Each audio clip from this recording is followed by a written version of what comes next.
Hummus.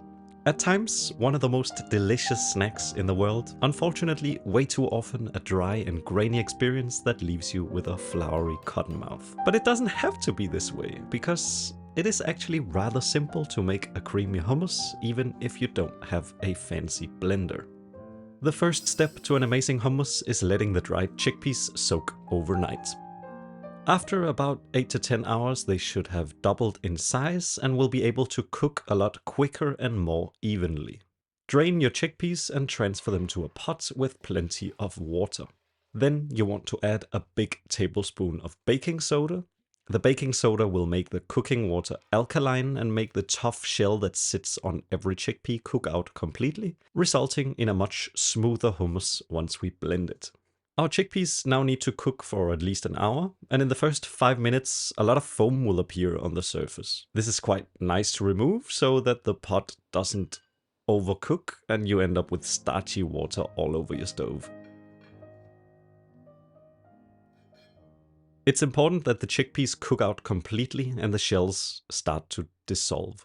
Mine were ready after about an hour and 20 minutes, but if you can't easily squash them between your fingers, they need a bit more time. When your chickpeas are super tender, you want to drain them and let them cool off a little bit, preferably in a colander or sieve to get rid of the remaining water. When they're sort of lukewarm, you can start blending. It's of course a lot easier in a food processor or a power blender, but if you, like me, only have space for an immersion blender, then fear not, my dear friend. The immersion blender gets the job done. And then it's also one of my favorite words in Portuguese, as it's literally called the magic wand, a varinha mágica. And even though the magic wand requires a little bit of extra patience, it can easily make a hummus that is muito cremoso. When your chickpeas have reached a roughly homogeneous texture, you can add the flavor components. It isn't hummus without a lot of tahini, some lemon juice and salt.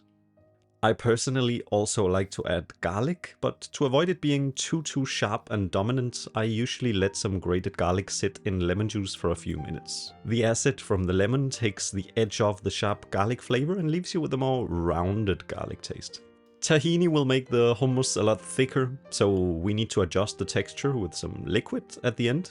Here I would recommend ice cubes or very cold water. The colder your water is, the more the sesame oil in the tahini will emulsify, and this will make your hummus a lot more creamy and sort of airy.